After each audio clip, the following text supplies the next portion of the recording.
New Testament speaks of love, mercy, and turning the other cheek. Is this a contradiction, or is there something deeper at play? Stay with me as we unpack one of the most misunderstood aspects of the Bible. Did God change, or have we misunderstood his plan? The Old Testament is filled with divine judgments. Sodom and Gomorrah burned to the ground, the flood wiping out humanity, and Canaanite cities being destroyed. But why? Was God acting out of anger, or was something bigger in play? The key lies in understanding sin and justice.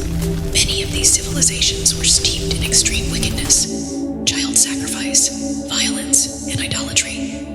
If God is truly just, he cannot ignore evil forever.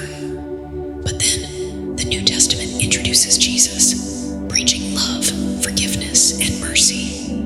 Did God change? No, but his method of dealing with sin did. The Old Testament judgments were a temporary solution to sin, but Jesus came as the final answer. Instead of wiping out sinners, he took the punishment upon himself. God's justice didn't vanish, it was fulfilled in Jesus. But does that mean God no longer punishes sin today? Many people ask, if God is love, why does evil still exist in the world? God is like a judge. He cannot let evil go unpunished forever. The difference now is that we are given a choice. The cross is a free gift of salvation, but those who reject it will one day face judgment. Here's the twist. The final book of the Bible, Revelation, brings back the Old Testament level of judgment. But this time, it's not against individual nations. It's for all humanity.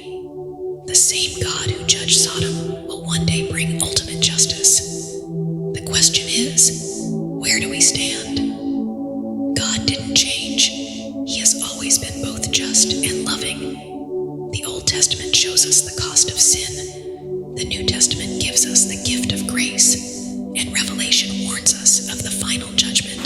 The real question isn't about whether God changed, but whether we are ready to accept his love before his justice comes again. If this video gave you a new perspective, hit that like button, share your thoughts in the comments, and subscribe for more deep biblical insights. See you in the next video.